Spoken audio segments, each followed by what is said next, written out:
Hello everyone, welcome to Nepal Online School. आज हामी usages of जब एनालाइसिसको बारेमा डिस्कस गर्न गइरहेका छौँ र हामी अहिले ह्युमन रिसोर्स म्यानेजमेन्टको च्याप्टर 3 हैन च्याप्टर 3 मा जब एनालाइसिसको पोर्सनमा छौँ र जब एनालाइसिसको पोर्सनमा अब हामीले यसको युजेजको कुराहरू गर्छौँ। युजेजको कुराहरू गर्दाखेरि चाहिँ अब ह्युमन रिसोर्स म्यानेजमेन्टमा चाहिँ के हुन्छ त भन्दा जब एनालाइसिसको चाहिँ एकदमै इम्पोर्टेन्ट रोल हुन्छ अथवा एकदमै इम्पोर्टेन्ट ड्युटिजहरू हुन्छ। अब यसले चाहिँ एउटा साउन्ड हैन एचआरएमको प्र्याक्टिस र पोलिसिजहरूलाई चाहिँ एउटा प्रिपेयर गर्ने कामहरू गर्छ। जब एनालाइसिस चाहिँ हाम्रो धेरै फिल्डहरूमा युज भइरहेको हुन्छ हैन। एउटा बिहेभियरल रिक्वायरमेन्ट्स हैन, जबमा चाहिने बिहेभियरल रिक्वायरमेन्ट्सहरूलाई पनि यसले अन्डरस्ट्यान्ड गर्ने कामहरू गर्छ। त्यसैगरी अब इम्प्लोइमेन्ट प्र्याक्टिसहरूमा पनि यसले डिफेन्स गर्ने कामहरू गरिरहेको हुन्छ हैन। धेरै ठाउँमा चाहिँ हाम्रो जब एनालाइसिस चाहिँ युज भइरहेको हुन्छ र अब जब एनालाइसिसले चाहिँ एउटा डकुमेन्टेसन पनि हामीलाई प्रोभाइड गर्छ, जसमा चाहिँ कस्तो खालको इन्फर्मेसनहरू हुन्छ त एउटा स्किल रिक्वायरमेन्ट हैन, जबको लागि चाहिने कन्टेन्ट र स्किल रिक्वायरमेन्टको चाहिँ इन्फर्मेसनहरू पनि हामीलाई जब एनालाइसिसले डकुमेन्टेसन गरेर दिइरहेको हुन्छ। अब एउटा फिगर अनुसार चाहिँ हामीले बुझ्नेछौँ हैन। अब जब एनालाइसिसको युजेसहरू चाहिँ कहाँ छ त्यो कुराहरू हामी बुझ्छौँ। युजेस अफ जब एनालाइसिसमा फर्स्टमा त अब जब एनालाइसिस भइ नै हाल्यो हैन। एनालाइसिस जब एनालाइसिसमा चाहिँ अब पहिला सुरु त अब जब एनालाइसिसले इन्फर्मेसनहरू ग्यादर गर्छ हैन। इन्फर्मेसनहरू ग्यादर गरिसकेपछि यसले जब डिस्क्रिप्सन हैन, जब डिस्क्रिप्सन गर्छ। त्यसैगरी अर्को के हुन्छ त जब स्पेसिफिकेसन हुन्छ र के हुन्छ त लास्टमा जबको इभ्यालुएसन गर्ने कामहरू हुन्छ। यस्तो खालको फिगरबाट हामीले बुझ्न सक्छौँ हैन। जबमा चाहिँ अब जब एनालाइसिसको युजेसहरू चाहिँ कसरी भइरहेको छ त, जस्तै अब यसले एउटा इन्फर्मेसन ग्यादर गर्छ भनियो हैन। इन्फर्मेसन कस्तो खालको इन्फर्मेसन ग्यादर गर्छ त जब रिलेटेड डेटा हैन। जबमा चाहिने इन्फर्मेसनहरू, जबमा चाहिने कन्टेन्टहरू र स्किल रिक्वायरमेन्टको इन्फर्मेसनहरूलाई कलेक्ट गर्छ र यो गरेको इन्फर्मेसनहरूलाई चाहिँ अब जब डिस्क्रिप्सनहरूमा हैन, त्यसैगरी जब स्पेसिफिकेसनमा र जब इभ्यालुएसनमा चाहिँ यसले काम गर्छ। जस्तै अब डिस्क्रिप्सन भनेको त हामीले एउटा प्रोफाइलिङ गर्ने अथवा कन्टेन्टहरूलाई चाहिँ डिस्क्राइब गर्ने हैन। त्यसैगरी इन्फर्मेसनहरूलाई चाहिँ अब डिस्क्राइब गर्ने कामहरू भनेर भनेका थियौँ हैन। अब एउटा अनि त्यसपछि जब स्पेसिफिकेसन भनेको के भनेका थियौँ त हामीले, एउटा स्टेटमेन्ट हो जसले चाहिँ के कुराहरू आइडेन्टिफाई गर्छ त नलेज, स्किल्स हैन, एबिलिटी, त्यो कुनै पनि टास्क गर्नको लागि चाहिने रिक्वायरमेन्ट्सहरूलाई चाहिँ यसले स्टडी गर्छ अथवा एउटा स्टेटमेन्टमा चाहिँ आइडेन्टिफाई गर्छ भनेर भनेका थियौँ हैन। अब कुन इन्फर्मेसन हो त, यही आएको इन्फर्मेसनलाई चाहिँ यसले जब डिस्क्रिप्सनमा पनि हुने भयो, जब डिस्क्रिप्सनले चाहिँ डिस्क्राइब गरिदिने भयो, त्यसैगरी जब स्पेसिफिकेसनले चाहिँ यसलाई आइडेन्टिफाई गरिदिने भयो र लास्टमा जब इभ्यालुएसन हुन्छ। जब इभ्यालुएसन भनेको मेजर गर्ने कामहरू भइहाल्यो हैन। जस्तै अब जब इभ्यालुएसनमा चाहिँ के आउन सक्छ त, जस्तै अब ह्युमन रिसोर्स प्लानिङको कुराहरू हुनसक्छ इभ्यालुएसन भइसकेपछि हैन। त्यसैगरी अब ट्रेनिङ एन्ड डेभलपमेन्ट हैन, अब ट्रेनिङ र डेभलपमेन्टको प्रोग्रामहरू लन्च गर्न सकिन्छ। त्यसैगरी अरू के हुन सक्छ त, जस्तै अब इन्फर्मेसन अफ ड्युटिज, अब दायित्वहरू के कस्ता छन् त्यसको इन्फर्मेसनहरू पनि यसले दिन सक्छ। त्यसैगरी हेल्थ एन्ड सेफ्टी हैन, हेल्थ र सेफ्टीको इन्फर्मेसनहरू पनि हामीलाई जब एनालाइसिसबाट चाहिँ थाहा पाउन सक्छौँ। त्यही भएर यसको युजेज चाहिँ एकदम वाइड रेन्जमा छ। जब एनालाइसिसको युजेज चाहिँ वाइड रेन्जमा छ भनेर हामीले बुझ्न सक्छौँ। ल, यो कुराहरू चाहिँ हाम्रो जब एनालाइसिसमा आउँछ। अब युजेसको कुराहरू गर्दाखेरि अब धेरै छ अरू पोइन्टहरू पनि, जस्तै अब एउटा ह्युमन रिसोर्स प्लानिङको कुराहरू भइ नै हाल्यो हैन। ह्युमन रिसोर्स प्लानिङ भनेको चाहिँ ह्युमन रिसोर्स जब एनालाइसिसले के कुराहरू प्रोभाइड गर्छ त प्लानिङ गर्नको लागि युजफुल इन्फर्मेसनहरू चाहिँ दिन्छ हैन। It is the foundation for forecasting demand for and supply of human resource भनेको एउटा फाउन्डेसन, ह्युमन रिसोर्स प्लानिङ भनेको चाहिँ एउटा फाउन्डेसन हो जसले चाहिँ के गर्छ त डिमान्ड र सप्लाई, ह्युमन रिसोर्सको डिमान्ड र सप्लाईलाई चाहिँ अर्गनाइजेसनमा लगाउने कामहरू गर्छ र अब त्यो प्लानिङ प्रोसेसमा चाहिँ जब एनालाइसिसले इन्फर्मेसनहरू दिएर आफ्नो युजफुलनेस चाहिँ बढाउँछ हैन। त्यसैगरी अब सेकेन्डमा के थियो त ट्रेनिङ एन्ड डेभलपमेन्ट हैन। ट्रेनिङ एन्ड डेभलपमेन्ट भनेको अब के हो त, इम्प्लोइजहरूलाई चाहिँ अब जब डिस्क्रिप्सन गरिसकेपछि एउटा स्पेसिफाइज गरिसकेपछि चाहिँ उनीहरूले स्टेटमेन्टहरू तयार पारिसकेपछि रिक्वायर्ड ट्रेनिङ एन्ड डेभलपमेन्ट भनेको अर्गनाइजेसनमा इम्प्लोइजहरूलाई कस्तो खालको ट्रेनिङ चाहिन्छ, कसरी उनीहरूलाई डेभलप गर्न सकिन्छ, काम गराउनको लागि उनीहरूलाई सिकाउनु पर्ने चिजहरू के छ, त्यो कुराहरू चाहिँ हाम्रो ट्रेनिङ एन्ड डेभलपमेन्टमा आउँछ। त्यसै गरी अब थर्डमा आउँछ इन्फर्मेसन अफ ड्युटिज भनेको अब कामहरू कसरी गर्ने हो र उनीहरूको ड्युटिज अथवा दायित्वहरू के हो त्यो कुराहरूलाई चाहिँ अब इन्फर्मेसनहरू प्रोभाइड गरिदिने हैन। अब जब गर्दाखेरि रिक्वायरमेन्टहरू के कस्तो चाहिन्छ, एउटा रेस्पोन्सिबिलिटीको कुराहरू चाहिँ उनीहरूलाई भनिदिने काम चाहिँ हाम्रो इन्फर्मेसन अफ ड्युटिजले गर्छ। त्यसै गरी 4 नम्बरमा के भनेका थियौँ त हामीले हेल्थ एन्ड सेफ्टीको कुराहरू गरेका थियौँ हैन।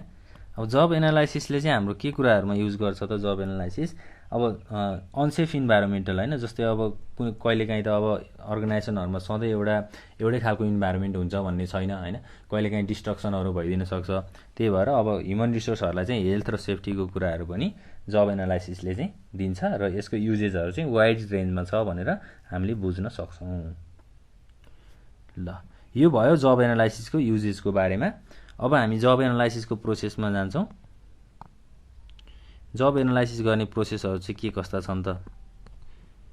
जब एनालाइसिस प्रोसेस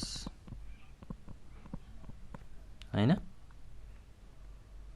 अब जब एनालाइसिस प्रोसेसमा चाहिँ के आउँछ त हाम्रो 7 वटा स्टेप छ हैन, सरी 6 वटा स्टेप छ। 6 वटा स्टेपमा चाहिँ नम्बर 1 मा collection of information. Collection of information भनेको चाहिँ एउटा फर्स्ट स्टेप हो। फर्स्ट स्टेपमा सबै खालको इन्फर्मेसनहरू जब रिलेटेड इन्फर्मेसनहरूलाई कलेक्ट गरिन्छ हैन। धेरै मेथडहरूबाट चाहिँ यसलाई कलेक्ट गरिन्छ, जस्तै इन्टरभ्यूको माध्यमबाट कसरी इन्फर्मेसनहरू कलेक्ट गरिन्छ भन्ने कुराहरू आउन सक्छ। जस्तै एउटा इन्टरभ्यूबाट कलेक्ट गरिन्छ हैन। त्यसै गरी प्रोसिड्युर्सहरूबाट, त्यसै गरी म्यानुअल्स हैन, म्यानुअल्सबाट पनि इन्फर्मेसनहरू ग्यादर गर्न सकिन्छ र प्रोसेस चार्ट्स हैन, चार्ट्सहरूबाट पनि हामीले चाहिँ इन्फर्मेसनहरू ग्यादर गर्न सक्छौँ। इन्टरभ्यू, त्यसै गरी अब अब्जर्भेसन हैन, त्यसै गरी क्वेसनियरहरू भयो। यस्तो खालको माध्यमबाट अथवा यस्तो खालको मेथडबाट चाहिँ इन्फर्मेसनहरू अब्टेन गर्न सकिन्छ। त्यसै गरी अब 2 नम्बरमा छ रिभ्यू रिलेभेन्ट ब्याकग्राउन्ड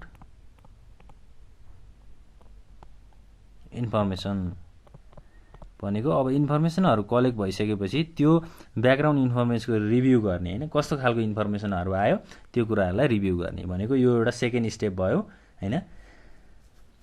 अब प्रिभियसली कलेक्टेड इन्फर्मेसनहरूलाई अब अर्गनाइजेसनल चार्ट्स बनाएर हैन, अर्गनाइजेसनल चार्ट्सहरू प्रिपेयर गरेर र अथवा अब स्पेसिफिकेसन्सहरू हैन, त्यसै गरी अब म्यानुअल्सहरू बनाएर चाहिँ त्यो अब कुराहरूलाई अथवा त्यो इन्फर्मेसनहरूलाई चाहिँ हामीले रिभ्यू गर्न सक्छौँ। त्यसै गरी 3rd नम्बरमा छ select representatives position to be analysed भनेको के हो त? अब analysing all the jobs at a time is a complex and costly affair भनेको एउटा टाइममा सबै खालको जब्सहरूलाई एनालाइज गर्ने, त्यसलाई इभ्यालुएसन गर्नको लागि चाहिँ के हुन्छ त एकदम कम्प्लेक्स हुन्छ र एकदम खर्चिलो हैन, कस्टली हुन्छ।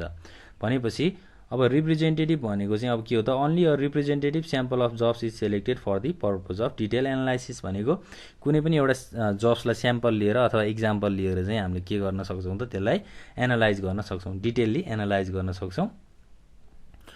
अब एउटा जब एनालिस्टले चाहिँ के गर्छ त इन्भेस्टिगेट गर्छ हैन to determine which organisation managers or employees require job analysis भनेको अब संस्थामा म्यानेजरहरूलाई अथवा इम्प्लोइजहरूलाई चाहिँ जब एनालाइसिस चाहिएको छ कि छैन हैन उनीहरूलाई इन्भेस्टिगेट गर्नुपर्ने छ कि छैन त्यो कुराहरू चाहिँ अब डिटरमाइन गर्ने काम चाहिँ एउटा जब एनालिस्टले गर्छ जब analyst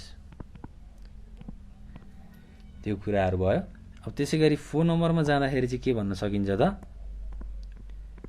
analysis of jobs by collecting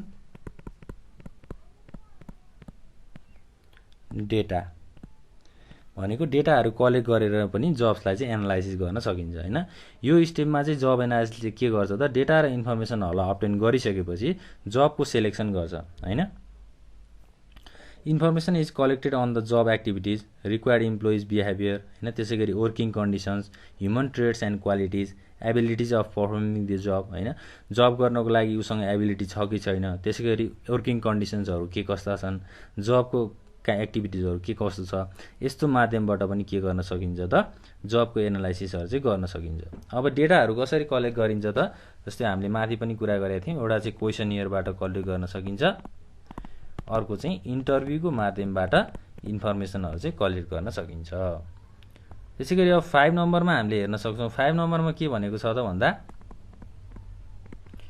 develop the job description हैन जबको डिस्क्रिप्सनलाई चाहिँ अब डेभलप गर्ने काम भनेको यो स्टेपमा चाहिँ जब डिस्क्रिप्सनमा शेड्युल इज डेभलप भनेको एउटा शेड्युल अथवा एउटा रुटिन चाहिँ डेभलप गरिएको हुन्छ थ्रु दी इन्फर्मेसन कलेक्टेड भनेको माथि कलेक्ट भएको इन्फर्मेसनहरुबाट चाहिँ एउटा शेड्युल बनिन्छ अथवा एउटा रुटिन बन्छ जसलाई चाहिँ हामीले के भन्न सक्छौं एउटा रिटर्न स्टेटमेन्ट भन्न सक्छौं हैन एउटा स्टेटमेन्ट तयार गरिन्छ जुन स्टेटमेन्टमा चाहिँ के कुराहरु डिस्क्राइब हुन्छ त भन्दा अब जबमा चाहिने ड्युटिजको कुराहरुलाई हैन त्यसैगरी अब लोकेसन कुन ठाउँमा जब गरिदैछ त्यसैगरी डिग्री अफ रिस्क त्यो जब गर्दाखेरि रिस्कहरु कति आउँछ त्यस्तो कुराहरुको चाहिँ अब रेकर्ड गर्ने अथवा एउटा स्टेटमेन्ट तयार पार्ने कुराहरुलाई हामीले जब डिस्क्रिप्सन भन्छौं त्यो जब डिस्क्रिप्सन चाहिँ डेभलप हुन्छ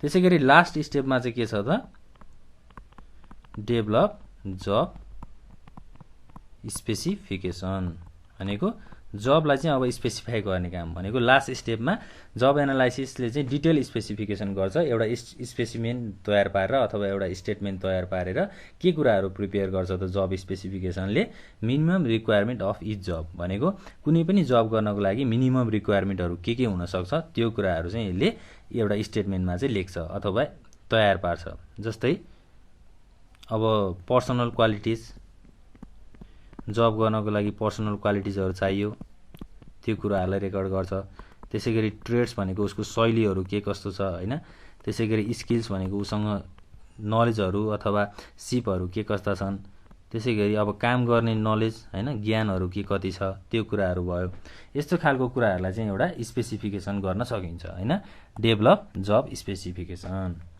ल यसरी चाहिँ हामीले यो कुराहरुलाई बुझ्न सक्छौं हाम्रो 6 वटा स्टेप भनेको थियौं हामीले हैन जब एनालाइसिस प्रोसेसमा यो कुराहरु चाहिँ हामीले हेर्न सक्छौं